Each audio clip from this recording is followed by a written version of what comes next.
இன்றைக்கு முக்கியமாக நான் நித்திய ஜீவனை பெற்றுக்கொள்வது எப்படி என்ற தலைப்பில் தேவனுடைய வார்த்தையை பிரம்மத்தில் பிரசங்கிக்கும்படியாக விரும்புகிறேன். அதனாலே பொதுவாக இன்றைக்கு கிறிஸ்தவ மக்களும் கூட ஆவிக்குரிய வாழ்க்கையை பொறுத்தவற்றும் ஒரு உண்மையான தெளிவான நோக்கத்தோடு வாழ்கிறார்கள் என்று சொல்ல முடிகிறது. ஆனால் கிறிஸ்தவ வாழ்க்கை என்பது அமிதமாக வாழ்கிற ஒரு வாழ்க்கையா என்று கேட்டால் இல்லை. வேதமானது தெளிவாக சொல்லுகிற ஒரு மகத்துவமான காரியம் என்னவென்றால், கிறிஸ்தவ வாழ்க்கையானது ஒரு குறிப்பிட்ட லக்கை நோக்கி தெளிவாகவும் திட்டமாகவும் உன்னுடைய வாழ்க்கையின் ஒவ்வொரு அம்சத்திலும் வேளையிலும் நிச்சயத்தோடு ஓடுகிற ஒரு ஓட்டம். ஆகவே இன்றைக்கு கூட இந்த நாளில் நாம் சிந்திக்க முடியாத இந்த தேவனுடைய வார்த்தையின் மூலமாக தேவ ஆவியானவர் உன்னுடைய இருதயத்தோடு பேசவும், உன்னுடைய வாழ்க்கையில் அதிமுக்கியமான ஒரு கேள்விக்கு நீ விடை கண்டு இந்த இடத்திலிருந்து போக முடியாம நான் விரும்புகிறேன். மார்க் எழுதின சுவிசேஷம் 10வது அதிகாரத்தில் இந்த வாலிபனை நாம் சந்திக்கிறோம். மார்க் எழுதின சுவிசேஷம் 10வது அதிகாரத்தில் இந்த வாலிபனை நாம் 17வது வசனத்தில் சந்திக்கிறோம்.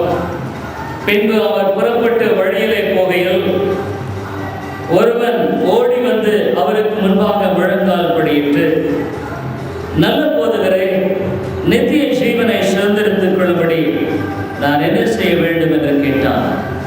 A tremendous question. சாதாரணமான ஒரு கேள்வி இல்லை, மிக உன்னதமான கேள்வி. மனிதனுடைய வாழ்க்கையில ஒவ்வொரு மனிதனும் சிந்திக்க வேண்டிய மிக அவசியமான ஒரு கேள்வியை இந்த மனிதன் வைத்திருக்கிறார். நித்திய ஜீவனை சுதந்திரத்துக் கொள்ளும்படி நான் என்ன செய்ய வேண்டும் ஆண்டவரே? ஆண்டவராகிய இயேசு அங்கே வழியிலே போய் கொண்டிருக்கிறார். இந்த வாலிபன் ஓடோடி வருகிறான் என்பதை குறித்து நாம் பார்க்கிறோம். ஓடி வந்து அதிகமான கருத்தோடும் ஜாக்கிரதையோடும் அவனுடைய அந்த வாழ்க்கையில ஒரு அவசர தன்மை வெளிப்படுத்தும்படியாக வருகிற வாலிபன். அவன் ஓடி வந்தவன் மாத்திரமல்ல, ஆண்டவராகிய இயேசுவுக்கு முன்பாக முழங்கால் படியிடுகிறான். அவன் ஏதோ வெறுமையாக ஆண்டவராகிய இயேசுவினிடத்தில் வந்து ஒரு கேள்வியை கேட்டு போகும்படியாக அல்ல, எல்லா விதமான பணிவோடும் சிரத்தையோடும் அதை குறித்த ஜாக்கிரதையோடும் அதற்கு பதிலை பெற்றுக்கொள்ள முடியாத எதிர்பார்ப்போடு கூட அவன் முழங்கால் படியிடுகிறான். இந்த வாலிபனை குறித்து நாம் பார்க்கும் பொழுது அவரை மெச்சிக்கொள்ளும்படியான அநேக காரியங்களையும் பார்க்கிறோம். அவன் மிகச்சிறந்த ஒரு கேள்வியை கேட்டான். நான் நித்திய ஜீவனை சுதந்திரத்துக் கொள்ளும்படி என்ன செய்ய வேண்டும்? ஒருவேளை அவருடைய வாழ்க்கையை மட்டுமாக இந்த கேள்வி நீங்கள் எழும்பாமல் இருந்திருக்கலாம். ஒருவேளை அவருடைய வாழ்க்கையிலும் கூட நான் நித்திய ஜீவனை உடைய ஒரு மனிதனாக இல்லையா என்பதை குறித்து நீ இது மட்டுமாக தீர சிந்தித்து செயல்படாத ஒரு மனுஷனாக இருக்கலாம். ஆனால் இந்த வாலிபன் விதமாக அல்ல, அவன் தீர சிந்தித்து அவருடைய வாழ்க்கையில நித்திய ஜீவன் அவசியம் என்பதை குறித்து உணர்ந்தவனாய் வந்ததை பார்க்கிறோம். இன்றைக்கு அநேக மக்கள் தன்னுடைய வாழ்க்கையில நித்திய ஜீவனை குறித்த அவசியத்தை உணராதபடிக்கு வாழ்ந்து கொண்டிருக்கிற மக்கள் உண்டு. ஆனா இந்த வாலிபன் விதமாக அல்ல, அவன் இவ்விதமான ஒரு பெரிதான கேள்வியை அவனுடைய வாழ்க்கையில எழுப்புகிறதை பார்க்கிறோம். அப்பொழுது ஆண்டவராகிய இயேசு அவரிடத்துல சில காரியங்களை சொல்லுகிறார். 19வது வசனத்துல ஆண்டவராகிய இயேசு இந்த வாலிபனை குறித்து, வாலிபனே, இது மிக அருமையான ஒரு கேள்வி. உன்னுடைய வாழ்க்கையில நித்திய ஜீவனை சுதந்திரித்துக் கொள்ள வேண்டுமானால் கற்பனைகளை கைக்கொள்வது மிக அவசியமானது என்பதை குறித்து சொல்லுகிற வேளையில அந்த 19வது வசனத்துல விபச்சாரம் செய்யாதிருப்பாயாக, கொலை செய்யாதிருப்பாயாக, களவு செய்யாதிருப்பாயாக, பொய் சாட்சி சொல்லாதிருப்பாயாக, வஞ்சனை செய்யாதிருப்பாயாக, உன் தகப்பனையும் உன் தாயையும் கனம் பண்ணுவாயாக என்கிற கற்பனைகளை அறிந்திருக்கிறாயே என்றார். இந்த வாலிபன் ஒரு யூதனாக இருந்திருக்க கூடும். ஆண்டவராகிய இயேசு அந்த வாலிபனை பார்த்து சொல்றார், you know இந்த கற்பனைகள் எல்லாவற்றை பின்பற்றுவதை குறித்துதான அவசியத்தை நீ அறிந்திருக்கிறாயே. அப்போ இன்னுமாக அவன் தைரியத்தோடு பேசுகிறான், இன்னுமாக அதை குறித்த நிச்சயத்தோடு கூட பேசுகிறான். சொல்லப்போனா ஆண்டவராகிய இயேசுவினிடத்துல இந்த பதிலை சொல்றான். 20வது வசனத்தில் அதற்கு அவன், போதகரே, இவைகள் எல்லாம் என் சிறுவயது முதல் கை கொண்டிருக்கிறேன் என்றான்.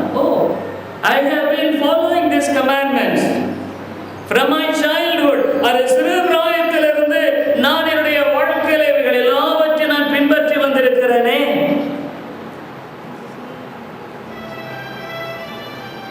ஆண்டவராகிய இயேசு 21வது வசனத்துல இயேசு அவனை பார்த்து அவனிடத்தில் அன்பு கூர்ந்து, உன்னிடத்தில் ஒரு குறை உண்டு, you lack one thing. நீ போய் உனக்கு உண்டானவைகள் எல்லாம் விற்று தரித்திரருக்கு கொடு, அப்பொழுது பரலோகத்திலே உனக்கு பொக்கிஷம் உண்டாயிருக்கும், பின்பு சிலுவை எடுத்துக்கொண்டு என்னை பின்பற்றி வா என்றார். தேவன் இந்த இடத்தில் அவனை பார்த்து சொல்லுகிறதை பார்க்கிறோம். உன்னில் ஒரு குறை உண்டு அன்பான மகனே. உன்னுடைய வாழ்க்கையில நீ விதமாக சொல்லும்படியான காரியங்கள் மத்தியிலே அவனிடத்தில் அன்பு கூர்ந்து விதமான காரியத்தை சொல்லுகிறதை பார்க்கிறோம். இன்னுமாக அவனை பார்த்து சொன்னார், உன்னுடைய மேலோட்டமான பக்தி உனக்கு நித்திய ஜீவனை பெற்றுத் தராது. உன்னுடைய ஆவிக்குரிய வாழ்க்கையில கொண்டிருக்கிற எல்லா விதமான பழக்கங்கள், ஒருவேளை ஜெபிக்கிற ஜெப வாழ்க்கை, வேதத்தை அறிந்திருக்கிற வாழ்க்கை, ஆலயத்துக்கு போறது, அநேக ஆண்டுகளாய் தேவனுடைய வார்த்தை அறிந்திருத்தல், ஆவிக்குரிய விதங்களிலே உன்னுடைய வாழ்க்கையில மெச்சிக்கொள்ளக்கூடிய பல காரியங்களை நீ பெற்றிருந்தாலும் உன்னுடைய வாழ்க்கையில இந்த காரியத்திலே நீ குறைபட்டு இருக்கிறாய், உனக்குள் நித்திய ஜீவன் இல்லை என் அன்பான மகனே என்று சொன்னார். ஆகவே இதை மையமாய் வைத்துதான் உன்னிடத்தில் நான் பேசும்படியாக விரும்புகிறேன். இந்த இடத்துல நீ வந்திருக்கும்படியான காரியத்தை குறித்து நீ சிந்திக்கிற வேளையில நீ ஒருவேளை ஏதோ வழக்கமாக வருகிற ஒரு நபராக அல்லது ஒரு நிலையில வரும்படியான காரியமாக உன்னில் காணப்படலாம். ஆனா நீ நித்திய ஜீவனை பெற்றிருக்கிறையா? உன்னுடைய வாழ்க்கையில நித்திய ஜீவனை பெற்றிருக்கும்படியான வாழ்க்கை என்றால் என்ன என்பதை உங்கள் மத்தியில் சொல்ல விரும்புகிறேன். ஒருவேளை உன்னுடைய வாழ்க்கையில தேவ ஆவியானவரோடு இடைப்படுவாரானால் இந்த வாலிபனை போல நீ துக்கத்தோடு கூட இன்றைக்கு மாத்திரமல்ல உன்னுடைய நித்தியமான முடிவில் கூட நீ ஏமாந்து போகிற ஒரு நபராக இருக்க மாட்டாய். ஆண்டவராகிய இயேசு விதமாக சொன்ன உடனே அந்த 22வது வசனத்துல அவன் மிகுந்த ஆஸ்தியுள்ளவனாய் இருந்தபடியால் இந்த வார்த்தையை கேட்டு மனம் அடிந்து துக்கத்தோட போய்விட்டான். He was broken hearted and with all sadness, மனம் அடிந்து துக்கத்தோடு கூட அவன் அமிதமாய் போய்விட்டான் என்று பார்க்கிறோம். அருமையானவர்களே, உன்னுடைய வாழ்க்கையில நீ உண்மையான விதத்துல தேவனுடைய நித்திய ஜீவனை குறித்த அந்த காரியத்தை நீ நிர்ணயிக்க வேண்டியது நாளை அல்ல, இப்பொழுது. உன்னுடைய வாழ்க்கையில இன்னொரு காலம் அல்ல, இன்னொரு வருடம் அல்ல, இன்னொரு மாதம் அல்ல, நாளைக்கும் அல்ல, இன்றைக்கு நீ உன்னுடைய வாழ்க்கையை ஆராய்ந்து பார். ஒருவேளை நீ தவறான ஒரு கண்ணோட்டத்தோடு இந்த கிறிஸ்தவத்தை நீ பார்த்து வாழ்ந்து கொண்டிருக்கலாம். தவறான ஒரு பாதையில நீ போய்கொண்டு சரியான பாதையில போய்கொண்டிருப்பதாக எண்ணிக்கொள்ளலாம். ஆனா தேவ ஆவியானவர் நீ இருக்கிற விதமாக உன்னுடைய உள்ளத்தை வெளிப்படுத்தும்படியாக கர்த்தர் கிருபை செய்வன். ஏன்னு கேட்டா, ஒருவேளை நீ இவ்விதமாக விளங்கிக் கொள்ள முடியவில்லை என்றால் நீயும் கூட இந்த வாலிபனை போல துக்கத்தோட கடந்து போகலாம். முக்கியமாக இந்த பழைய ஏற்பாட்டில் கொடுக்கப்பட்டிருக்கிற கற்பனைகளை நாம் பார்க்கிறோம். மோசேயின் மூலமாக தேவன் நியாயப்பிரமாணத்தை கொடுத்தார். ஒருவேளை நீங்க கேட்கலாம், மோசேயின் மூலமாய் கொடுக்கப்பட்டவர்கள் மாத்திரமா? இல்லை. ஆதாம் ஏவாளை தேவன் உருவாக்கின பொழுது அவர்களுக்கு கட்டளை கொடுத்தார். நம்ம பைபிள் கோர்ஸ்ல நாம் பார்த்த நியாயப்பிரமாணத்தை கொடுத்து, அது மாத்திரமல்ல, இன்னுமாக நோவாவுக்கும் கர்த்தர் கட்டளை கொடுத்தார். தேவன் இன்றைக்கும் அந்த கட்டளைகளை நம்ம விட்டு எடுத்து போடவில்லை. அவருடைய வாழ்க்கையில இன்றைக்கும் பிரமாணங்களானது காணப்படுகிறது.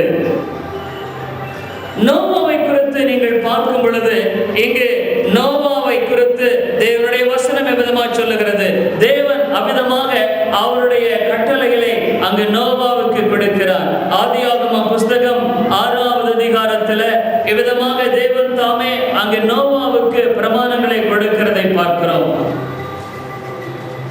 6வது அதிகாரம் அங்கு 14, 15வது வசனங்கள், 16வது வசனங்கள் அவ்விதமாக ஒரு பெரிய பேழையை கட்டும்படியாக அங்கு கட்டளை இடுகிறதை பார்க்கிறோம். 14வது வசனத்திலிருந்து, நீ கொப்பேர் மரத்தால் உனக்கு ஒரு பேழையை உண்டாக்கு, அந்த பேழையிலே அறைகளை உண்டு பண்ணி அதை உள்ளும் புறமுமாக கீழ்பூசு.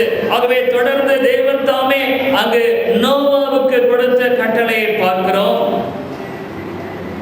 நோவா அந்த கட்டளையை பெற்ற பின்பாக தேவன் கொடுத்த கட்டளை இது என்று வெறுமையாக இருந்து விடவில்லை. அவருடைய வாழ்க்கையில அங்கே செயல்படுகிறதை குறித்து 22வது வசனம், ஆதியாகமம் 6வது அதிகாரம் 22வது வசனத்தை தயவு செய்து வாசிங்களே. நோவா அப்படியே செய்தான். தேவன் தனக்கு கட்டளையிட்டபடி எல்லாம் அவன் செய்து முடித்தான். Obedience to the word of God. இன்றைக்கு ஆண்டவர் தேவன் தம்முடைய பிரமாணங்களை கொடுத்திருக்கும் பொழுது அவைகளை நீ அறிந்திருப்பதை தேவன் எதிர்பார்க்கவில்லை. அவைகளை நீ மனப்பாட செய்திருக்கிறதல்ல, அவைகளை குறித்து நீ தெரிந்திருப்பதல்ல, அதற்கு கீழ்ப்படிதலை தேவன் எதிர்பார்க்கிறார். ஆகவே இந்த பழைய ஏற்பாட்டில் உள்ள எல்லா பிரமாணங்களுக்கும் உன்னிலும் என்னிலும் தேவன் தாமே கீழ்ப்படிதலை எதிர்பார்க்கிறார். ஆனா அது எவ்விதமான கீழ்ப்படிதல், அதுதான் ரொம்ப முக்கியமான ஒரு காரியம். இந்த வாலிபனும் கூட அவன் இவ்விதமான கற்பனைகளுக்கு ஒப்பு கொடுத்து வாழுவதை போல எண்ணினாலும் கூட அவன் உண்மையான விதத்தில் கற்பனைகளுக்கு தன்னுடைய வாழ்க்கையில கீழ்ப்படியவில்லை. சொல்ல போனா பழைய ஏற்பாட்டை விட புதிய ஏற்பாட்டில் தேவன் எதிர்பார்க்கிற கீழ்ப்படிதல் மிக பெரியது. பழைய ஏற்பாடை விட தேவனுடைய கீழ்ப்படிதல் புதிய ஏற்பாட்டில் மலிவானதல்ல. அதனுடைய கிரயம், அதனுடைய எதிர்பார்ப்பு மிகவும் அதிகமானதாய் காணப்படுகிறது. மத்திய எழுதின சுவிசேஷத்துல இந்த விதமான கற்பனைகளை குறித்து ஆண்டவர் பேசுகிற காரியத்தை பார்க்கிறோம். மத்திய எழுதின சுவிசேஷம் 22வது அதிகாரத்துல ஆண்டவர் கற்பனைகளை குறித்து எவ்விதமாய் பேசுகிறதை பார்க்கிறோம். மத்திய எழுதின சுவிசேஷம் 22வது அதிகாரம் 35 40 முடிய தயவுசெய்து யாராவது வாசிக்காதவங்க வாசிக்க. அவர்களில் நியாயசாஸ்திரி ஒருவன் அவரை சோதிக்கும்படி, போதகரே, நியாயப்பிரமாணத்திலே எந்த கற்பனை பிரதானமானது என்று கேட்டான். இயேசு அவனை நோக்கி, உன் தேவனாகிய கர்த்தரிடத்தில் உன் முழு இருதயத்தோடும் உன் முழு ஆத்துமாவோடும் உன் முழு மனதோடும் அன்பு கூறுவாயாக. இது முதலாம் பிரதான கற்பனை. இதற்கு ஒப்பாயிருக்கிற இரண்டாம் கற்பனை என்னவென்றால், உன்னிடத்தில் நீ அன்பு கூறுவது போல பிறனிடத்திலும் அன்பு கூறுவாயாக என்பதை. இவ்விரண்டு கற்பனைகளிலும் நியாய பிரமாணம் முழுமையும் தீர்க்க தரிசனங்களும் அடங்கி இருக்கிறது என்றார். தேவன் இங்கே என்ன சொல்றார்? He expects obedience not on the surface level. சும்மா மேலாக ஏதோ ஆண்டவருக்கு நான் கீழ்ப்படுகிறேன், ஆலயத்துக்கு போறேன், வேதத்தை வாசிக்கிறேன், நானும் ஒரு கிறிஸ்தவன் என்று வாழ்கிற வாழ்க்கையை இந்த வேதமானது அங்கீகரிக்கவில்லை. அவர் தம்முடைய பிள்ளைகளிடத்தில் அமிதமான ஒரு காரியத்தை எதிர்பார்க்கவில்லை. வேதம் சொல்லுகிறது, உன் முழு இருதயத்தோடும் உன் முழு ஆத்மாவோடும் உன் முழு மனதோடும் உன் மெல்லு பலத்தோடும் என்னிடத்தில் சொல்லப்படுகிறதை பார்க்கிறோம். அன்பு கூறாய்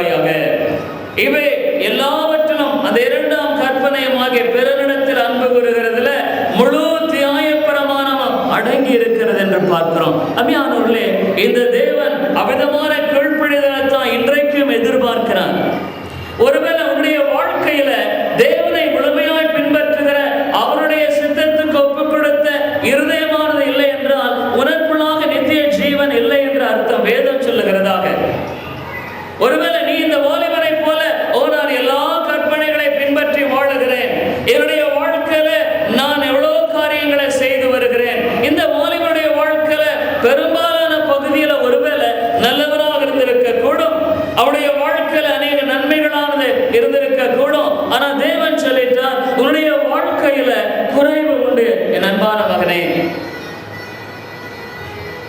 ஆகவே இந்த காலை வேளையில உன்னுடைய வாழ்க்கையில உண்மையான இருதயத்தோடு தேவன் பக்கமாய் திரும்பும்படியான காரியம் இல்லை என்றால் நீ நித்திய ஜீவனை பெறவில்லை. உனக்குள்ளாய் தேவ ஆவியானவர் உண்மையான விதத்துல இவ்விதமாக செயல்படவில்லை. ஒருவேளை உன்னைத்தானே நீ சொல்லிக் கொள்ளலாம், நீ ஒருவேளை உன்னைத்தானே சிந்தித்துக் கொண்டு செயல்படுகிற நிலையில் காணப்படலாம். நான் என்னுடைய வாழ்க்கையில இவ்விதமான ஒரு திருப்தியான ஒரு ஆவிக்குரிய வாழ்க்கையை கொண்டிருக்கிறேன். இந்த வாலிபனும் கூட விதமாகத்தான் நினைத்துக் கொண்டிருந்தான். ஒருவேளை ஆண்டவராகிய இயேசுவினிடத்தில் போகும் பொழுது அவனை பார்த்து அவர் மெச்சிக்கொள்ளக்கூடிய பல காரியங்கள் இருக்கின்றன.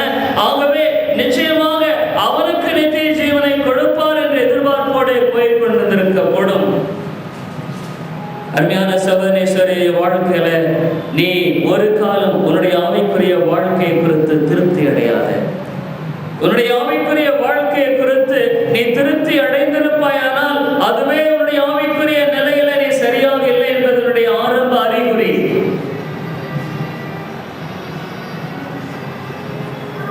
இந்த வாலிபன் ஆண்டவராகிய இயேசுவினிடத்தில் தன்னுடைய எல்லா விதமான பிரமாணங்களை பின்பற்றுவதை குறித்ததான காரியங்களை மெச்சுதலை எண்ணி செயல்பட்டான். ஆனால் ஆண்டவராகிய இயேசு அவனை பார்த்து விதமாக சொல்லுகிறதை பார்க்கிறோம். அதனால ஒன்று அறிந்தவள், நம்முடைய வாழ்க்கையில தேவன் தாமே இவ்விதமான கிரயத்தை செலுத்தும்படியான ஒரு காரியத்தை வைத்திருக்கிறார். கிறிஸ்தவ வாழ்க்கை என்பது இங்கு இவருடைய வாழ்க்கையில காணப்படுகிற மறைந்திருக்கிற பாவத்தினுடைய வெளிப்பாடுகளின் மூலமாக நிச்சயமாய் பாதிக்கப்படக்கூடும். இங்கே மார்க் எழுதின சுவிசேஷம் 10ஆம் அதிகாரத்துல இந்த வாலிபனை குறித்து தேவன் தாமே ஒரு காரியத்தை சொல்லுகிறதை பார்க்கிறோம். அவன் உண்மையான விதத்துல தேவனை எதிர்பார்க்கும்படியான காரியம் சில சடங்காச்சாரங்களுக்கு கீழ்ப்படுகிறது அல்ல, சில ஆண்டவருடைய கட்டளைகளுக்கு மாத்திரம் கீழ்ப்படியும்படியான கீழ்ப்படிதல் அல்ல. உன் முழு இருதயமுமே தேவன் பேர்ல சார்ந்திருந்தா மாத்திரம்தான் நீ பரலோக ராஜ்யத்துல பிரவேசிக்க முடியும். இந்த வாலிபனுடைய உள்ளத்தின் பாவத்தை குறித்து சில காரியங்களை நாம் அலசி பார்ப்போம். ஏன் இந்த வாலிபன் எல்லா கற்பனைகளை அங்கே பின்பற்றுகிற ஒரு வாலிபனாக இருந்தான், ஆனா அவனுடைய வாழ்க்கையில பரலோக ராஜ்யத்துக்கு உகந்த ஒரு சாட்சியாக வாழக்கூடாதபடிக்கு அவனில் காணப்பட்ட குற்றம் என்ன, அவனில் காணப்பட்ட தொடர்பட்ட பகுதி என்ன? அதைத்தான் மார்க் 10ஆம் அதிகாரத்தில் ஆண்டவராகிய இயேசு சொன்னார். அங்கே 21வது வசனம், இயேசு அவனை பார்த்து அவனிடத்தில் அன்புக்கு வந்து உன்னிடத்தில் ஒரு குறைவு உண்டு, நீ போய் உனக்கு உண்டானவைகளை எல்லாம் விற்று தரித்திருக்க கொடு, அப்பொழுது பரலோகத்திலே உனக்கு பொக்கிஷம் உண்டாயிருக்கும், பின்பு சிலுவை எடுத்துக் கொண்டு என்னை பின்பற்றி வா என்றார். அவன் மிகுந்த ஆஸ்தியுள்ளவனாய் இருந்தபடியால் அந்த வார்த்தையை கேட்டு மனமடைந்து துக்கத்தோட போய்விட்டான். அவனுடைய வாழ்க்கையில தேவன் சொல்லும்படியான காரியமானது முழு இருதயத்தோடு முழு ஆத்மாவோடு முழு பலத்தோடு விட தேவனில் அன்பு கூறுகிற காரியத்தை விட அவனுடைய வாழ்க்கையில அவனுடைய எல்லா விதமான பொருளாசையை சார்ந்திருக்கிற ஒரு பக்திக்குரிய வாழ்க்கையை அவன் கொண்டிருந்தான். It was a religion which really conceived his covetousness. அவனுடைய இருதயத்தில் காணப்பட்ட பொருளாசையை மறைத்துக் கொண்டு வெளியான ஒரு ஆவிக்குரிய தோற்றத்தை வெளிப்படுத்தின பக்தி. அருமையான சகோதரேஸ்வரியே, உன்னுடைய வாழ்க்கையில மறைக்கப்பட்ட உனக்கென்று வைத்திருக்கிற பல காரியங்களை கொண்டு வெளியரங்கமான ஒரு பக்திக்குரிய வேஷம் தேவன் அங்கீகரிக்கிறவர் அல்ல. ஆனா அதை விட செய்யப்படியான காரியம் என்னன்னா, உடைய உள்ளான இருதயத்தின் நிலையை தேவனிடத்துல வெளியரங்கமாய் ஒப்புக் கொடுப்பது சிறந்த காரியம். அநேக சமயங்களில் என்னுடைய ஜெபம் அவிதமாய் காணப்படுகிறது. ஆண்டவரே, என்னுடைய வாழ்க்கையில நான் இதை செய்ய விரும்பினாலும் எனக்கு பலன் இல்லை, எனக்கு கிருபையை தாரும், எனக்கு பலத்தை தாரும். பொதுவாக நியாயப்பிரமாணம் முழுவதுமாக ஒரு மனிதன் நிறைவேற்றும் என்பது கூடாத காரியம். ஆனா உன்னுடைய வாழ்க்கையில பழைய ஏற்பாட்டின் நியாயப்பிரமாணத்துக்கும் புதிய ஏற்பாட்டின் சுவிசேஷத்துக்கும் வித்தியாசம் என்னன்னா, பழைய ஏற்பாட்டின் நியாயப்பிரமாணத்தின் எதிர்பார்க்குதலை தேவன் நீக்கிவிடவில்லை. அதே எதிர்பார்ப்புதல் இன்றைக்கு உன்னிடத்தில் என்னிடத்தில் தேவன் எதிர்பார்க்கிறார். ஆனா பழைய நியாயப்பிரமாணத்தில் அதை நிறைவேற்றும்படியான வல்லமை இல்லை. ஆனா சுவிசேஷத்துல அதை நிறைவேற்றும்படியான வல்லமையை தேவன் கொடுக்கிற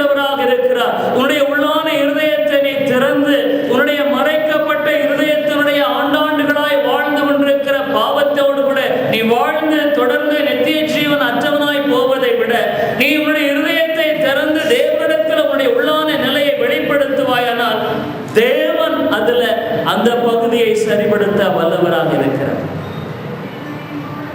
இந்த வாலிபன் என்ன பண்ணனா, அவன் முழு இருதயத்தோடு ஆண்டவரை பின்பற்றவில்லை, அவன் உண்மையான கற்பனையை பின்பற்றவில்லை. அம்மையானவர்களே, கிறிஸ்தவ பக்தியில எதிர்பார்ப்பது முழு இருதயத்தோடு கூட ஒப்பு கொடுத்தல். இல்லைன்னா நீ பரலோக ராஜ்யத்திற்கு போக முடியாத காரியம். ஒன்று இப்படி சொல்றேன், தேவன் உன்னை ரட்சித்து உன்னுடைய வாழ்க்கையில வழிநடத்தி கொண்டிருப்பாரானா, உனக்குள்ளாய் பரிசுத்த ஆவியானவர் அவ்வப்பொழுது உன்னுடைய பாவங்கள் குற்றங்களை உணர்த்தி உன்னை அவர் பரிசுத்த சாயலுக்குள்ளாக உருவாக்கி கொண்டு போய் கொண்டிருப்பார்.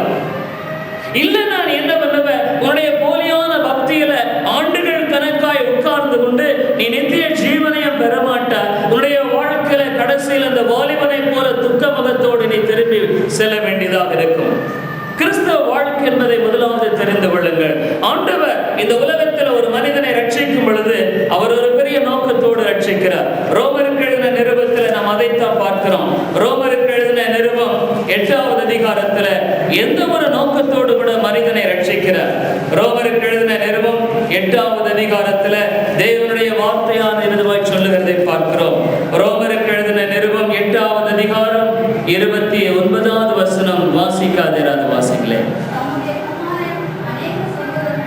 தம்முடைய குமாரன் அநேக சகோதரருக்குள்ளே முதற் பேரானவராய் இருக்கும் பொருட்டு தேவன் எவர்களை முன்னறிந்தாரோ அவர்களை தமது குமாரனுடைய சாயலுக்கு ஒப்பாயிருப்பதற்கு முன் குறித்திருக்கிறார். There is a definite goal and purpose for the saving of a soul. ஒரு மெய்யான ஆத்மாவை ரட்சிக்கிறதுல உன்னை இன்னொன்று தெரிந்து கொள்ளுங்க. ஏதோ உன்னுடைய பாவத்தை நீக்கி பரலோகத்தில் கொண்டு போய் பொத்துன்னு போடுறது கிறிஸ்தவ வழி அல்ல. ஆண்டவராகிய இயேசு பிறந்த பொழுது அவருக்கு இயேசுன்னு பெயரிடுவாயாக மத்தேயுல நாம் பார்க்கிறோம். அதனுடைய அர்த்தம் என்னன்னு சொன்னா, உன்னுடைய வாழ்க்கையில அவருக்கு இயேசு என்று பெயரிடுவாயாக. அங்கே மத்தேயு 1:21 வாசிக்கிறோம், அவள் ஒரு குமாரனை பெறுவாள், அவருக்கு இயேசு என்று பெயரிடுவாயாக, ஏனெனில் அவர் தமது ஜனங்களின் பாவங்களை நீக்கி அவர்களை ரட்சிப்பார். இதனுடைய அர்த்தம் என்னன்னா, he will save them from sin. பாவத்திலிருந்து அவங்களை ரட்சிக்கிறார், பாவத்தின் ஆளுகையிலிருந்து ரட்சிக்கிறார், பாவத்தின் பிடியிலிருந்து ரட்சிக்கிறார், பாவத்தின் சுபாவங்களிலிருந்து ரட்சிக்கிறார். இதுதான் தேவன் சொல்லும்படியான ரட்சிப்பு. உன்னை பாவத்தில் ரட்சிக்கிறதல்ல, பாவத்திலிருந்து விடுதலையாக்கி ரட்சிக்கிறார். அதுதான் இதனுடைய அர்த்தம். என் அருமையான சகோதரேஸ்வரி, உன்னுடைய வாழ்க்கையில தேவன் அபிதமாக உன்னை பாவத்திலிருந்து விடுதலையாக்கி ரட்சித்துக் கொண்டிருக்கிறாரா? உன்னுடைய வாழ்க்கையில நீ உண்மையான விதத்துல ஆவிக்குரிய அந்த முன்னேற்றத்துக்குள்ளாக உன்னுடைய வாழ்க்கையில நீ அபிதமாய் தேவனுடைய சாயலுக்குள்ளாய் வளருகிற நிலைக்குள்ளாய் போய் கொண்டிருக்கிறியா? இது ரொம்ப முக்கியமான ஒரு காரியம். ரோமருக்கு எழுதின நிருபத்தில் நாம் பார்க்கிறோம். ஆகவேதான் இந்த இடத்துல நிருபத்தை எழுதுகிற ஆசிரியர் இவ்விதமாக சொல்லுகிறார். ரோமருக்கு எழுதின நிருபம் 12வது அதிகாரத்தில் நீங்க பார்ப்பீர்களானால் தேவனுடைய கிருபையை குறித்து நாம் எண்ணி பார்க்கிறோம். ரோமர் 12வது அதிகாரம் 2வது வசனத்தில் விதமாக சொல்லுகிறார், நீங்கள் இந்த பிரபஞ்சத்திற்கு ஒத்த வேஷம் தெரியாமல், not the form of the world but the form of godliness. உனக்கு தேவையானது இப்பிரபஞ்சத்திற்கு ஒத்த வேஷம் அல்ல, உன்னுடைய வாழ்க்கையில தேவனுக்கேற்ற அவிதமான காரியத்தை கொண்டு வேதம் என்ன சொல்லுகிறது பாருங்க. தேவனுடைய நன்மையும் பிரியமும் பரிபூர்ணமான சித்தம் என்னதென்று பகுத்தறியத்தக்கதாக உங்கள் மனம் புதிதாகிறதுனாலே மறுரூபமாகுங்கள். Renewal of your mind. உன்னுடைய மனதானது புதிதாகிறதுனால உன்னுடைய மனதுல அநேக சமயங்களில தேவன் உனக்குள்ளாய் உன்னோட கூட உணர்த்தி நீ மனம் திரும்புகிற ஒரு வாழ்க்கையை கொண்டிருக்கிறதுனால புதிதாகுங்கள். நான் அடிக்கடி சொல்றது, கிறிஸ்தவ வாழ்க்கை என்பது மனம் திரும்ப ஆரம்பித்த ஒரு வாழ்க்கை. தொடர்ந்து நீ மனம் திரும்பிக் கொண்டே இருப்பாய். நீ தேவனுடைய சாயல் அந்த நித்தியமான ஜீவன் போகும் மட்டுமாக மனம் திரும்பிக் கொண்டே இருக்கிற வாழ்க்கை தான் கிறிஸ்தவ வாழ்க்கை. ஒருவேளை நீ உன்னை குறித்து மேன்மையாக சுய திருப்தியினால உன்னுடைய பக்தியை போதும் நீ வாழ்ந்து கொண்டிருப்பாய். ஆனால் அருமையான சகோதரேஸ்வரியே, உன்னுடைய தேவாவியானவர் உனக்கு இறங்க வேண்டும் என்று வாஞ்சிக்கிறேன். தேவாவியானவர் என்ன கேட்டா, கர்த்தருடைய வெளிச்சத்தில் வரும் பொழுது ஒருவேளை நீங்க அந்த பகுதியில் இருப்பதை காட்டிலும் இந்த பகுதியில் அதிகமான வெளிச்சம் இருக்கிறதுனால எவ்ரி ஷர்ட்லயோ அதிகமான வேற இடத்துல அழுக்கோ மற்றதோ இருக்குமானால் நீங்க தெளிவாக பார்க்க முடியும். இந்த ஒளியின் பிரகாசம் அதிகமாய் காணப்படுகிறது. 2 கொரிந்தியர்ல இன்னுமா என்ன சொல்லப்படுகிறது பாருங்க. கிறிஸ்தவ வாழ்க்கை என்பது இதுதாங்க. உன்னுடைய வாழ்க்கையில தேவனுடைய வார்த்தையை கேட்கும் பொழுது நீ குத்தப்பட்டு நீ உண்மையான விதத்துல மனம் திரும்பி தேவனுக்குள்ளாக வருவாய்.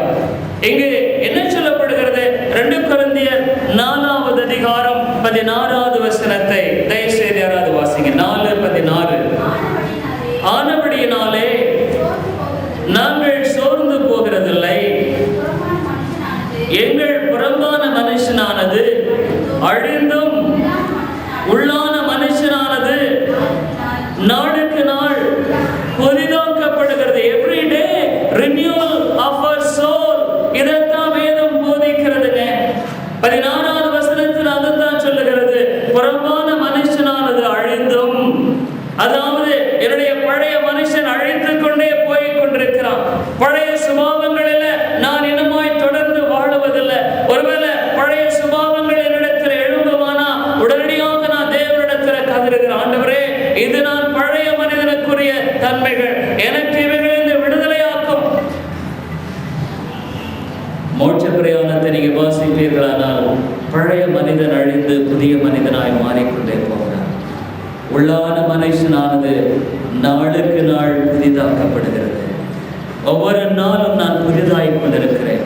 ஒவ்வொரு நாளும் என்னுடைய சுபாவத்தில் புதிதாய் கொண்டிருக்கிறேன். ஒவ்வொரு நாளும் ஆண்டவரை வாஞ்சிக்கிறதுல நான் புதிதாய் கொண்டிருக்கிறேன். ஒவ்வொரு நாளும் என்னுடைய அர்ப்பணிப்புல நான் புதிதாய் கொண்டிருக்கிறேன். ஒவ்வொரு நாளும் என்னுடைய வாழ்க்கையில தேவனை குறித்த எண்ணங்களிலும் சிந்தனைகளிலும் நான் புதிதாய் கொண்டிருக்கிறேன். இவ்விதமான ஒரு வளர்ச்சியான ஆவிக்குரிய வாழ்க்கை இல்லாதபடிக்கு உங்களுடைய வாழ்க்கையில ஏதோ போனா வந்தோம் நான் ஒரு கிறிஸ்தவன் என்று வாழ்ந்து கொண்டிருந்தாயனா ஞான சவர்ணேஸ்வரியுடைய வாழ்க்கையில உன்னை குறித்து நீ யோசித்து பார்க்க வேண்டும். இந்த வாலிபனுடைய உண்மையான மறைபொருளான காரியம் என்ன? அவருடைய வாழ்க்கையில பொருளாசையானது மடிந்துகின்றது. அவருடைய இருதயத்துல பொருளாசையினாலே நிரம்பினவனாய் வெளியே ஆண்டவருடைய பிரமாணங்களை பின்பற்றுகிறவனாய் காணப்பட்டான். ஒருவேளை அவருடைய வாழ்க்கையில நீ பொருளாசையினாலே நிரம்பின ஒரு இருதயத்தோடு வாழ்ந்து கொண்டிருப்பாய். வெளியே பார்க்கும் பொழுது அதிகமான பக்தியோடு கூட வெளிப்படுத்துவாய். ஏசாயார் புத்தகம் 54:57 பொருளாசை குறித்து வேதம் என்ன சொல்லுகிறது? இந்த வாலிபனுடைய உள்ளத்துல உண்மையான விதத்திலைகள் மறைந்து கிடந்தன. ஆனால் வெளியரங்கமான ஒரு பக்திக்குரிய தோற்றத்தை அவன் காண வெளிப்படுத்தினாலும் உள்ளான இருதயத்துல அவனுக்கு முழு இருதயத்தோடு தேவனை பின்பற்றும்படியான காரியம் இல்லை. 57வது அதிகாரம் 17வது வசனத்தை தயவு செய்து வாசிக்கலாம். ஏசாயாவின் புத்தகம் 57வது அதிகாரம் 17வது வசனம். நான் அவர்கள் பொருளாசை என்னும் அக்கிரமத்தின் நிமித்தம் கடும் கோபமாகி அவர்களை அடித்து, நீ சொல்ற எனக்கு இது நீ ஒரு பெரிய பாவம் இல்லை நினைக்கல, ஆனா உனக்குள்ளாய் மறைந்திருக்கிற பொருளாசையினால ஒருவேளை நீ நிறைய பொருள் இருக்கணும்னு சொல்ல, ஆனா அந்த பொருளின் ஆசை, ஓ எனக்கு இது வேணும் அது வேணும், நீ தேவனுக்கு முதலிடம் கொடுக்காததுக்கு காரணமே உன்னுடைய இருதயத்திலே மறைந்திருக்கிற பொருளாசை. அருமையான சோதனை என்னுடைய வாழ்க்கையில இன்னுமாக நித்திய ஜீவனை நீ பெறவில்லை. உன்னுடைய வாழ்க்கையில இன்னுமாய் தேவனுக்கு முதலிடம் கொடுக்காத இருதயத்தில் நித்திய ஜீவன் அங்கு வாசம் பண்ணவில்லை. உன்னுடைய பொருளாசையின் அக்கிரமத்தின் நிமித்தம் கடும் கோபமாகி அவர்களை அடித்தேன். தேவனுடைய கோபாக்கினையை சந்திக்கு மட்டுமாக உன்னுடைய இருதயத்தில் அந்த பொருளாசையை மறைத்துக் கொண்டு வாழாத. நீ செய்ய வேண்டியதெல்லாம் என்னன்னா, ஆண்டவரே நீர் எனக்கு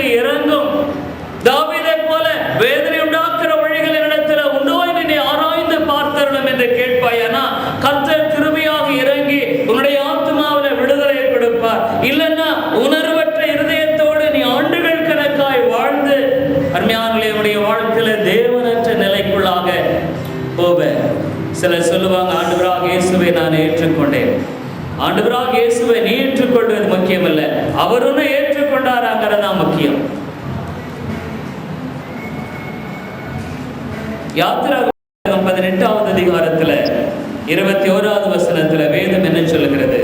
யாத்திராகமம் புத்தகம் 18வது அதிகாரம் 21வது வசனத்துல வேதமானது பொருளாசை குறித்து என்ன சொல்லுகிறது? ஜனங்கள் எல்லாருக்குள்ளும் தேவனுக்கு பயந்தவர்களும் உண்மையுள்ளவர்களும் பொருளாசை வெறுக்கிறவர்களுமான திறமையுள்ள மனிதரை தெரிந்து கொண்டு அவர்களை 1000 பேருக்கு அதிபதிகளாகவும் 100 பேருக்கு அதிபதிகளாகவும் 50 பேருக்கு அதிபதிகளாகவும் 10 பேருக்கு அதிபதிகளாகவும் ஏற்படுத்தும். தேவனுடைய அபிதமான அந்த பணிக்கு யாரை தெரிந்து கொள்கிறதை பார்க்கிறோம்?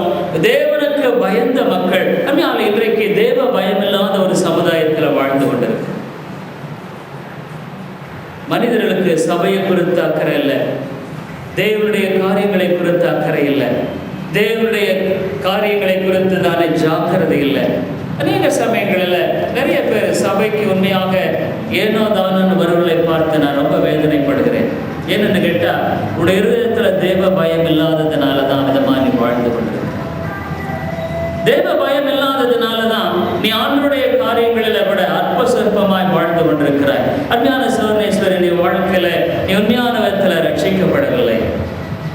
உன்னுடைய வாழ்க்கையில தேவனுடைய கோபம் உன்னை அடிக்கிறதுக்கு முன்பாக நீ மனம் திரும்புவது நல்லது.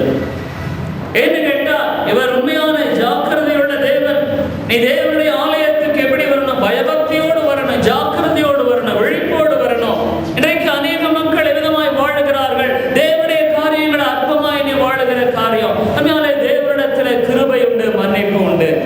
இந்த ஜனங்கள் எவ்விதமானவர்களை தெரிந்து கொள்ளுகிறதை பார்க்கிறோம். உண்மையுள்ள மக்கள், பொருளாசையை வெறுக்கிறவர்களான. முதலாவது இந்த வாலிபனிடத்தில் காணப்பட்டது, முழு இதயத்தோடு தேவனை அவன் நேசிக்கவில்லை, முழு இதயத்தோடு தேவனை அவன் பற்றி கொள்ளவில்லை. அவன் தன்னுடைய சுய வழிகளை கொண்டவனாய் தேவனை பின்பற்றுகிற ஒரு நிலையில் தான் வாழ்ந்து கொண்டிருந்தானே ஒழிய முழு இதயத்தோடு கூட தேவன் அவனை அவிதமாக தேவனை பின்பற்றவில்லை. ஆனால் தாவீது எவ்வளவு அருமையா ஜெபிக்கிறார் பாருங்க. 119வது சங்கீதத்துல தாவீது இவ்விதமாக சொல்லுகிறதை பார்க்கிறேன். இந்த வாலிபனுடைய பொருளாசை குறித்து நாம் வாசிக்கும் பொழுது 119வது சங்கீதத்தில் தாவீது விதமாய் ஜெபிக்கிறார்.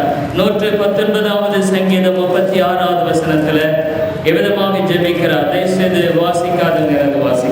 119வது சங்கீதம் 36வது வசனம். என் இருதயம் பொருளாசையை சாராமல் உமது சாட்சிகளை சாரும்படி செய்யும். தாவீது தான் சொன்னார், ஆண்டவரே, என்னுடைய இருதயம் பொருளாசையை சார்ந்து கொள்ளக்கூடாது, என்னுடைய இருதயமானது உம்மை சார்ந்து கொள்ள வேண்டும். அருமையானவர்களுடைய வாழ்க்கை தாவீது தான் சொல்றார், ஆண்டவரே, உம்மை சார்ந்து வாழுகிற அந்த வாழ்க்கை எனக்கு நீர் கிருபையாய் தந்தருளும் ஆண்டவரே. அருமையானவர்களுடைய வாழ்க்கையில இந்த வாலிபன் பெரிய ஒரு பக்திக்குரிய ஒரு வாழ்க்கையில வாழ்ந்து கொண்டிருந்தவன் தான். அவனுடைய வாழ்க்கையில உன்னதமான பல காரியங்களை பெற்றிருந்தான். ஆனா தேவனிடத்துல வந்த பொழுது அவனுடைய குறைவை சுட்டி காட்டின பொழுது அவனால் அதை ஏற்றுக்கொள்ள முடியவில்லை, அதை ஏற்றுக்கொண்டு மனம் திரும்ப முடியவில்லை. இன்னைக்கு அநேகருடைய வாழ்க்கையில என்ன தெரியுங்களா, the spirit of teachability கிடையாது. அநேகருடைய வாழ்க்கையை நீங்க பார்க்கும் பொழுது ஆண்டவருடைய காரியங்களை கற்றுக்கொள்ளுகிற மனப்பான்மை கிடையாது. அவங்க வாழ்க்கையில் என்ன சொல்லுவாங்க, ஓ என்னுடைய காரியத்துல நான் நிலைத்திருப்பேன். ஆனா வேதம் சொல்லுகிற ஒரு அருமையான காரியம் என்னவென்றால், you will be a தேவ ஆவியானவர் உனக்குள்ளாக இருக்கும் பொழுது you will be a teachable person. உன்னுடைய வாழ்க்கையில ஆகவே ஆண்டவராகிய இயேசு அங்கே எச்சரிக்கிறார், பொருளாசை குறித்து எச்சரிக்கையாயிருங்கள். பேதுரு கூட 2 பேதுரு 2வது அதிகாரத்தில் என்ன சொல்றாரு பாருங்க. 2 பேதுரு 2வது அதிகாரம் 14வது வசனத்துல பேதுரு இவ்விதமாய் சொல்லுகிறதை பார்க்கிறோம். 2 பேதுரு 2வது அதிகாரம் 14வது வசனத்துல பேதுருவானவர் அங்கு தேவனுடைய வார்த்தை குறித்து எச்சரித்து பேசுகிறதை பார்க்க. 2 பேதுரு 2:14வது வசனம். யாராவது வாசிக்கல? விபச்சார மயக்கத்தால் நிறைந்தவைகளும் பாவத்தை விட்டோயாதவைகளுமாயிருக்கிற கண்களை உடையவர்கள், உறுதியில்லாத ஆத்துமாக்களை தந்திரமாய் பிடித்து பொருளாசையில் பழகின இருதயத்தையுடைய சாபத்தின் பிள்ளைகள். ஞானங்களே, எவ்வளவு பயங்கரமான விதத்தில் சொல்லுகிறதை பார்க்கிறோம். பொருளாசையில் பழகின இருதயத்தையுடைய சாபத்தின் பிள்ளைகள். Cursed are they who have covetousness. பொருளாசையினால பிடிபட்ட நிலையில் வாழுகிற அபிதமான மக்களை குறித்து தேவனுடைய வசனம் சொல்லுகிறது. ஆகவே இந்த வாலிபன் மிக ஒரு அவசரமாக வந்தான், முழங்கால் படியிட்டான், நல்லவரே என்று சொன்னான். அவன் சொன்ன கற்பனைகளை கை கொள்ளுகிறேன் என்று சொன்னான். ஆனா அவனுடைய இருதயத்தை சுட்டி காட்டின பொழுது அவன் துக்கத்தோட திரும்பி போனான் என்று பார்க்கிறோம். அருமையான சவர்ணேஸ்வரியே, உன்னுடைய வாழ்க்கையில தேவன் தான் முதலாவது காணப்பட வேண்டும். முதலாவது தேவன். ஆனா ஒண்ணு தெரிந்து கொள்ளுங்க, என்னுடைய ஆவிக்குரிய வாழ்க்கையில ஒன்றை நான் அறிந்து கொண்டேன். என்னுடைய ஆவிக்குரிய வாழ்க்கையில தேவனை அறிந்த பின்பாக பல போராட்டங்கள், பல நெருக்கங்கள், பல எதிர்ப்புகள், பல காரியங்கள். ஆனா ஒன்றை என்னுடைய வாழ்க்கையில தேவன் கற்றுக் கொடுத்திருந்தார். என்ன? முதலாவது தேவன், அவருடைய சித்தம், அவருடைய சபை, அவருடைய ஆலயம், அவருடைய காரியமாக நான் செயல்படுவேன். அருமையானே, நீ அவருடைய காரியமாய் செயல்படுவாரானா உன்னுடைய வாழ்க்கையை தேவன் கட்டுவார். நீ உன்னுடைய சுய வழிகளையும் சுய காரியங்களையும் தெரிந்து கொண்டு போவாயானால் தேவனுடைய வாழ்க்கையில செயல்பட முடியாது. சொல்லப்போனா ஒரு மனிதனுடைய வாழ்க்கையில தேவன் தான் முதலாவது. மத்தேயு எழுதின சுவிசேஷம் 10வது அதிகாரத்தில் என்ன சொல்லப்படுகிறது? மத்தேயு எழுதின சுவிசேஷம் 10வது அதிகாரத்தில் தேவனுடைய வார்த்தையால் விதமாய் சொல்லுகிறதை பார்க்கிறோம். மத்தேயு 10வது அதிகாரம் 37, 38வது வசனங்களில் 36 ஒரு மனுஷனுக்கு சத்துருக்கள் அவன் வீட்டாரை, தகப்பனையாவது தாயையாவது என்னிலும் அதிகமாய் நேசிக்கிறவன் எனக்கு பாத்திரன் அல்ல. மகனையாவது மகளையாவது என்னிலும் அதிகமாய் நேசிக்கிறவன் எனக்கு பாத்திரன் அல்ல. தன் சிலுவை எடுத்துக்கொண்டு என்னை பின்பற்றாதவன் எனக்கு பாத்திரன் அல்ல. ஒருவேளை இந்த பிரசங்கத்தை நீ கேட்கும் பொழுது நீ சொல்லலாம், ஓ இது ரொம்ப கடினமான காரியம், இதெல்லாம் முடியாது. அருமையான சோர்ணேஸ்வரே, உன்னுடைய வாழ்க்கையில தேவாவியானவர் நாம கிருபை செய்ய வேண்டிய. ஏன்னு கேட்டா, நீ பெற்றிருக்கிற பணமும் உன்னுடைய வசதியும் வாய்ப்புகளும் எவ்வளவு காலம் நிலைத்திருக்கும் என்று நினைக்கிற? நீ சம்பாதிக்கிற சம்பாத்தியங்கள் இந்த உலகத்துல உன்னுடைய இருதயத்துக்கு அதிக இன்பமான நெருக்கமான காரியங்கள் எவ்வளவு காலத்துக்கு உனக்கு நிலைத்திருக்கும்? ஒன்னு தெரிந்துகள், தேவனை முதலாவதாக வைக்காத எந்த ஒரு காரியமும் எந்த சூழ்நிலையிலும் உனக்கு ஆசீர்வாதமாக இருக்கவே முடியாது. உனக்கு தெரிந்தவள், நீ உடைய வாழ்க்கையில தேவன் விடுற ஒரு குறிப்பிட்ட ஆழத்து ஒரு தூரத்து மட்டுமாக அவர் போக விடுகிறார். போய் கடைசியில உனக்குள்ளாய் நீ வேதனத்தையும் சஞ்சலத்தையும் அறுக்கும்படியாகவே அவர் தாமே உன்னை விட்டு விடுகிறார். தேவன் வேதம் விளைவா சொல்லுகிற, தகப்பனையாவது தாயையாவது என்னிலும் அதிகமாய் நேசிக்கிறவன் எனக்கு பாத்திரன் அல்ல. ஒருவேளை நீங்க கேட்கலாம், அப்ப என் தகப்பன் தாயை வெறுத்து விடுவதா? இல்லை. ஒரு இளம் விசுவாசியாக என்னுடைய வாழ்க்கையில நான் ஆண்டவராகிய இயேசுவை அறிந்த உடனே ஒரு நாள் காலை 5 மணி நான் எழுந்து அங்கே என்னுடைய டேபிள்ல நான் என்னுடைய வேதத்தை வாசிக்கொண்டிருந்தேன். எங்க அப்பா வந்தார். வந்து நுழைந்த உடனே நான் எங்க அப்பா சொல்லி நான் நினைக்கவில்லை. ஏன்னா அவர் இரவில் புறப்பட்டு விடிய காலம் அங்கே வந்து ஹாஸ்டலுக்கு வந்து கதவை திறந்து பார்த்த பொழுது நான் அங்கே பைபிள் வாசித்து கொண்டிருந்தேன். எனக்கு ரொம்ப கோபம் வந்துருச்சு. சாதாரணமா ஒரு தகப்பன் உண்மையான விதத்தில் ஆண்டவருடைய சத்தியத்தை அறியலன்னா அப்படி செய்யறது ஏற்றுக்கொள்ளக்கூடியது என்று சொல்லலாம். ஆகவே அவர் என்ன சொன்னாரு? அவர் வந்து கேட்டார், முன்னே ஆண்டவரை பின்பர் இயேசுன்னா நீ இயேசுவின் பக்கமா போயிருப்பா, என்கிட்ட வேற ஒன்றும் சொல்ல, அல்லது நாங்க வேணும்னா என் பக்கம் நீங்க போய் நான் சொல்றபடி கேட்டு வா. அப்ப நான் சொன்னேன், ஆண்டவராகிய இயேசுவை நான் நேசிக்கிறேன், அவரை விட முடியாது. ஆனா நான் உங்களை முன்பை காட்டில் அதிகமாக நேசிக்கிறேன். நான் ஒரு காலத்துல உங்களை வஞ்சித்து ஏமாற்றி நான் என்னுடைய வாழ்க்கையில வாழ்ந்து கொண்டிருந்தேன். ஆனா இப்ப நான் அப்படி இல்லை. நான் உண்மையாய் வாழ வேண்டும் என்று வாஞ்சித்திருக்கிறேன். என்னுடைய இருதயத்தை ஆண்டவராகிய இயேசு மாற்றியிருக்கார். ஆகவே நான் இயேசுவை பின்பற்ற அவர்தான் எனக்கு முதலாவது முக்கியமானது என்பதை குறித்து அவர் தேவாதி தேவன். ஆகவே நான் அவங்களை அதிகமாக நேசிக்கிறேன். அவருக்கு ரொம்ப கோபம் வந்துருச்சு. என்கிட்ட கொடுத்திருந்த ஒரு சிறிய சைக்கிள் எல்லாவற்றையும் எடுத்துக்கொண்டு நான் அதை ஏற்றிக்கொண்டு போய்விடுகிறேன் என்று சொல்லி அவர் ஆரம்பித்தார். அப்ப நீ இனிமேல் நீ எப்படி வேணாலும் போயிரு, நீ படிக்கிறியோ படிப்பியோ அல்லது நீ என்ன செய்வோன்னு சொல்லிட்டு அவர் விதமாக செயல்பட்டார். ஆனால் நாம் தேவனுக்காக அந்த ஒரு இளம் விசுவாசியாக இருந்தாலும் நிற்கும்படியாக ஆண்டவர் கிருபை செய்தார். ஆனால் அதை குறித்து நான் இன்றைக்கு வருத்தப்படலை. ஏன்னா அன்றைக்கு நான் தேவனுக்காக நின்ற வேளைகளை கர்த்தர் இன்றைக்கு கனப்படுத்தி இருக்கிறார். ஆனால் என்னோடு கூட இருந்த எத்தனையோ வாலிபர்கள் தேவனுக்காக நிற்கவில்லை. ஒரு காலத்தில் அவர் பக்திக்குரியவர்களாய் காணப்பட்டார்கள். ஆனால் அவர்கள் விசுவாச பரீட்சை வந்த பொழுது அவர்கள் பின்னடை வந்தார்கள். ஆனால் இன்றைக்கு அவருடைய வாழ்க்கையில அமிதமான உண்மையான ஆசீர்வாதத்தை பார்க்கிறாள் என்று சொல்ல முடியாது. கிரயம் செலுத்தும்படியான வாழ்க்கை தாங்க கிறிஸ்துவ. அந்த ஆண்டவர் சொல்றார், ஒருவர் என்னை பின்பற்ற விரும்பினால் அவன் சிலுவை எடுத்துக்கொண்டு என்னை பின்பற்ற கடவன். நீ கிரயம் இல்லாதபடிக்கு ஒரு பக்திக்குரிய அங்க ஏதோ பரலோகத்துல உன்னை கொண்டு போய் இங்க இருந்து அப்படியே அவர் தூக்கி போட்டுடுவார்னு நினைக்காத. உன்னை இந்த உலகத்தில் அவர் உருவாக்கிதான் பரலோகத்துக்கு கொண்டு போறார். அவருடைய சாயலுக்கப்பாய் உருவாக்குகிறார். அதுக்கு தான் சபையை வைத்திருக்கிறார், அதுக்கு தான் போதகரை வைத்திருக்கிறார். அந்த சபைக்காக நீ ஒப்பு கொடுத்து வாழும்படியாக தேவன் எதிர்பார்க்கிறார். அந்த சபையின் முன்னேற்றத்துக்காக உன்னுடைய வாழ்க்கையில ஆதாங்கம் பெற வேண்டும் என்று வாஞ்சிக்கிறார். இந்த சபைக்காக நான் என்ன செய்வேன்? இந்த இயேசுவினுடைய சரீரம் ஏதோ நான் வர்றேன் போறேன், நான் வந்தாலாச்சு வரலனாலும் போச்சு என்று சொல்லி நிற்கும்படியான மக்கள் சபையில நீ ஆண்டவராக இயேசுவின் சரீரத்துக்கு என்ன பிரயோஜனம்? உன்னுடைய பணத்தினால் என்ன பிரயோஜனம்? எங்கே நாம் பணத்தை அதிகமாக முக்கியப்படுத்தி போவதில்லை. உன்னுடைய ஆத்மா முக்கியமானது. ஒரு சபைன்னு சொன்னா அதுக்காகத்தான் ஜெப கூட்டத்துக்கு வாங்க, ஜெபிங்க, சபையினுடைய வளர்ச்சிக்காக பிரயாசப்பட வேண்டும். ஏன்? அது இயேசுவுக்காக நீ உழைக்கிறாய், அவருடைய சரீரமான சபைக்காக நீ உழைக்கிறாய். நீ ஏதோ வந்தா போனோம் என்று வாழ்ந்து பொழுது இயேசுவுக்கும் எனக்கும் சம்பந்தம் இல்லை என்று நீ வாழ்ந்து கொண்டிருக்கிறாய். ஆண்டவராக இயேசு அவிதமான மக்களை பார்த்து துக்கப்படுகிறார்.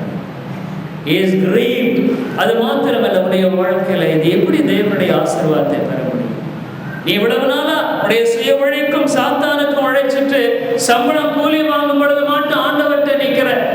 நீ ஆசீர்வாதத்தை எதிர்பார்க்கிறாய், ஆனா சாத்தானுக்கு பணிவிட செய்கிற, உடைய சுயத்துக்கு பணிவிடை செய்கிற. அதனால இது நீதியான ஒரு காரியம் அல்ல. ஆகவேதான் இந்த வாலிபனை பார்த்து ஆண்டவர் சொன்னார். இந்த பகுதியை பார்த்து முடிக்க விரும்புகிறேன். மார்க் எழுதின சுவிசேஷம் 10வது அதிகாரத்துல, மார்க் எழுதின சுவிசேஷம் 10வது அதிகாரத்துல இந்த வாலிபனை குறித்து நாம் பார்க்கிறோம். ஆண்டவர் சொன்னார் 21வது வசனத்துல, இயேசு அவனை பார்த்து அவனிடத்தில் அன்பு கூர்ந்து. அருமையானவர்களே, தேவன் மெய்யாலுமே அவனை நேசிக்கிறார், உடைய ஆத்மாவை நேசிக்கிறார். உடைய வாழ்க்கையில தேவன் பக்கமாய் திரும்ப, உடைய இருதயத்தினை ஆராய்ந்து பார்த்து, ஆண்டவரே, ஒருவேளை இந்த செய்தியை கேட்கிற வேளையில நீ வெறுமையாக ஏதோ சாப்பிட்டோம் போனோன்ற மாதிரி வாயை துடைத்து போவாயனா உனக்கும் தேவன் பேசின காரியங்களுக்கு சம்பந்தம் இல்லாமல் போகலாம். ஆனா நீ தேவனிடத்துல நீ கேள, ஆண்டவரே, என்னிடத்துல என்ன குறை உண்டு? நீ ஒருவேளை பெற்றிருக்கிற பணம், பொருள், வீடு நீ மறிக்கும் பொழுது உன்னோடு கூட வருமா? ஆனா நித்தியத்துல நீ என்ன பதில் சொல்ல போகிற? அம்மையாலே வேதம் தெளிவா சொல்லுகிறதை நாம் பார்க்கிறோம்.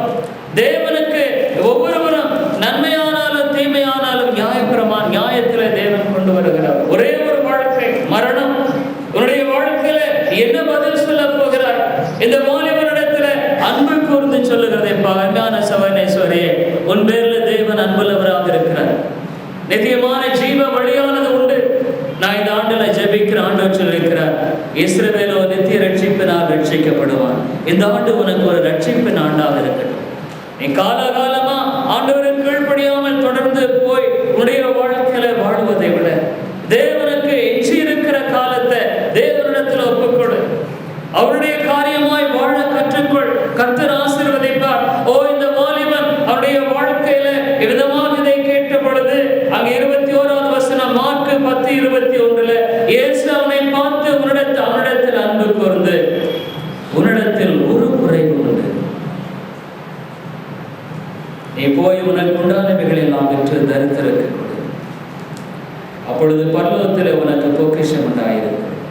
பின்பு சிலுவையை எடுத்துக்கொண்டு என்னை பின்பற்றி. அதாவது கிரயம் செலுத்தும்படியான வாழ்க்கை. உனக்கு தெரிந்து கொள், உனக்காக செலுத்தப்பட்ட சிலுவையின் கிரயம் மகா பெரிது.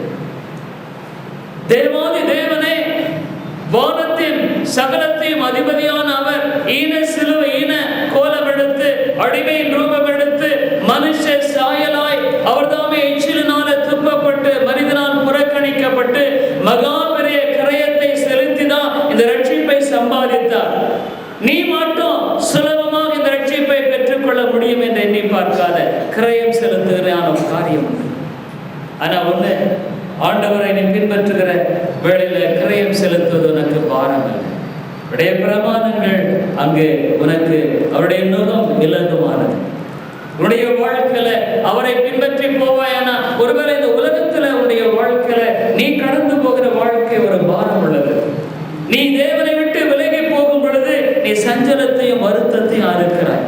உன்னுடைய வாழ்க்கையில இழைப்பாறுதல் இல்லை, தேவனுடைய மகிழ்ச்சி இடத்துல இல்லை, நிச்சயமாக ஒரு வாழ்க்கை நம்பிக்கை உனக்கு இல்லை, எதிர்காலத்தை குறித்த நிச்சயம் இல்லை. உன்னுடைய வாழ்க்கையில ஒரு நிலையற்ற வாழுகிற மனிதனாக நீ வாழ்ந்து கொண்டிருக்கிறாய். ஆனா தேவனுடைய காரியம் அமிதமாக இல்லை. தேவனுடைய கருத்தில் உன்னை ஒப்புவித்து வாழும் பொழுது அதை போல பாதுகாப்பானது என்றும் இல்லை, அவரை போல கிருபை உள்ளவர் அல்ல, அவரை போல உன்னை பாதுகாக்கக்கூடிய வேறொருவரும் இல்லை. இந்த வாலிபன் அங்கே 22வது வசனத்துல அவன் மிகுந்த ஆஸ்தி உள்ளவனாய் இருந்தபடியால் இந்த வார்த்தை கேட்டு மனமடிந்து துக்கத்தோட போய்விட்டான். With a broken heart he went away. இந்த காலையில் ஒருவேளை நான் சொல்லுகிற வசனங்கள் ஒருவேளை உனக்கு கடினமாய் காணப்படலாம், அல்லது இந்த வசனங்கள் எனக்கு தேவையில்லை என்று உன் இருதயத்தில் பேசிக்கொள்ளலாம். ஆனால் அருமையான சோதனேஸ்வரையே, உனக்குள்ளாக ஒரு ஆத்மா இருக்கிறது.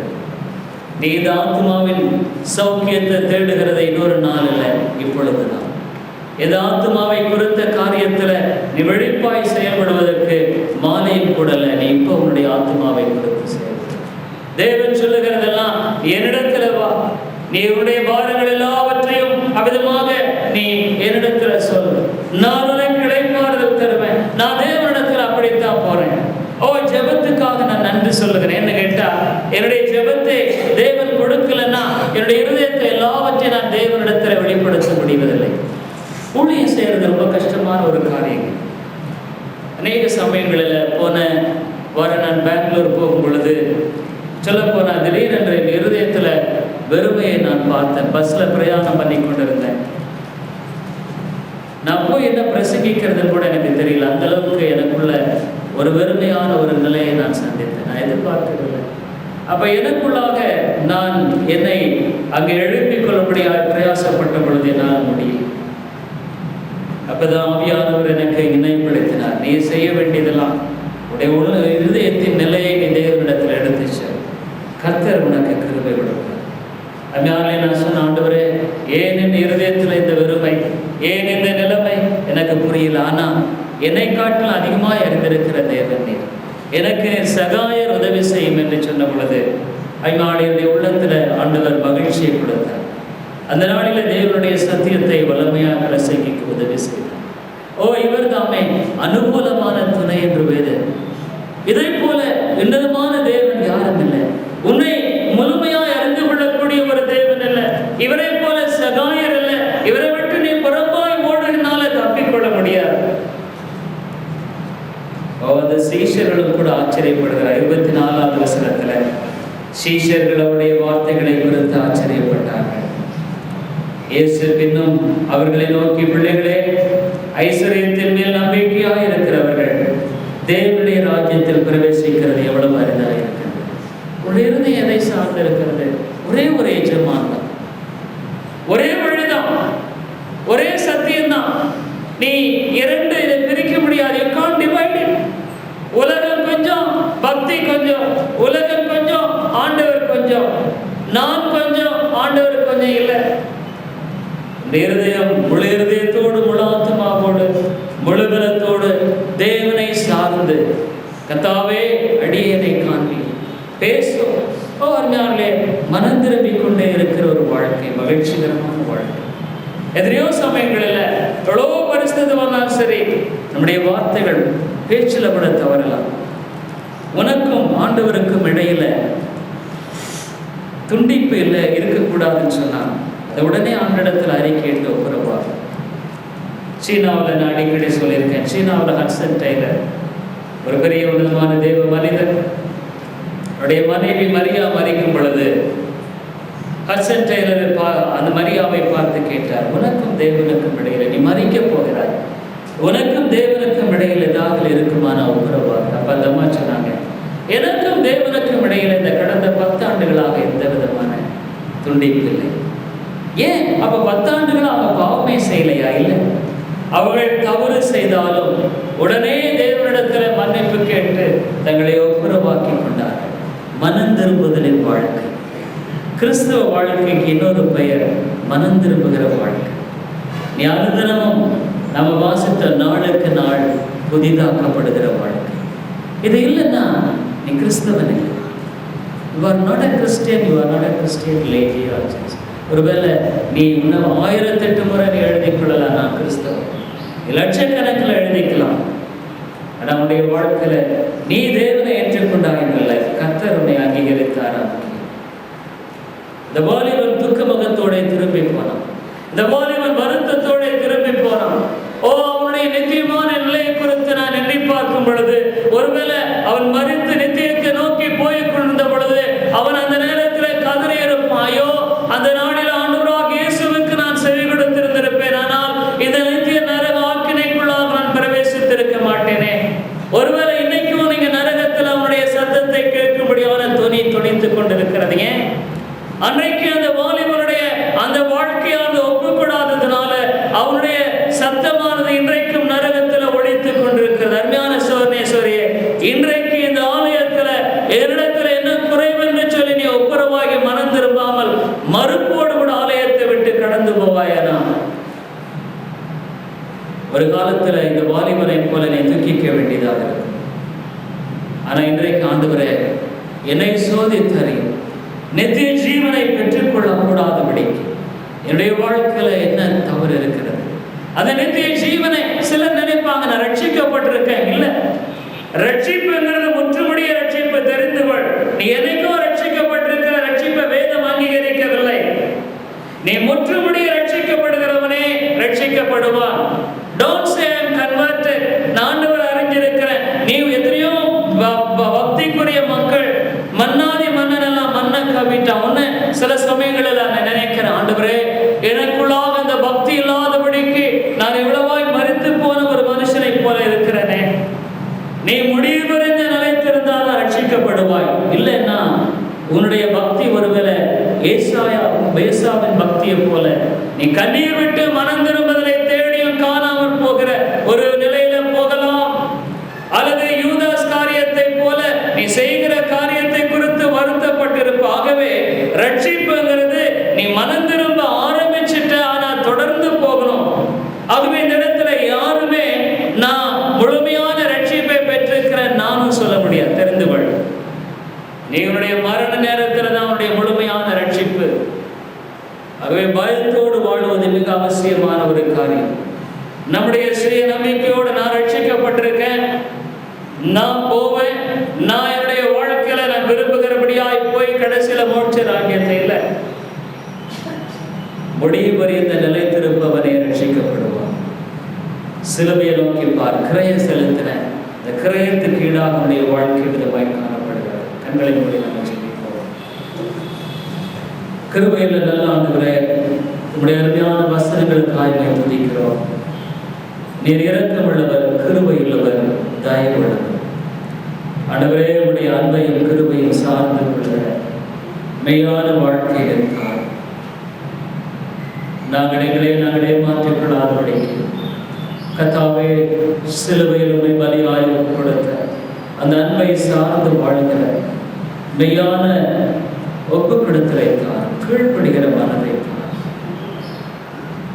எங்களுடைய ஆண்டவருக்கு விலகி இருக்கிற வாழ்க்கை குறித்து வருத்தப்படுகிற இருதயத்தை தான் தேவனுக்கேற்ற துக்கம் என்று பவுல் எழுதுகிற வண்ணமாக ஐயோ, நான் எத்தனையோ காரியங்களில் என் ஆண்டவருக்கு தெரியுமா இல்லையே, என்னுடைய வாழ்க்கை தேவனால் அங்கீகரிக்கப்படுகிற ஒரு வாழ்க்கையாக காணப்படவில்லை, என்னுடைய வாழ்க்கையானது உண்மையான தேவனுக்கு ஏற்றதா இல்லையே, ஐயோ, எத்தனையோ காரியங்களில் நான் தேவனுடைய காரியங்களை குறித்து உணர்வற்று வாழ்ந்து கொண்டிருக்கிறேன்.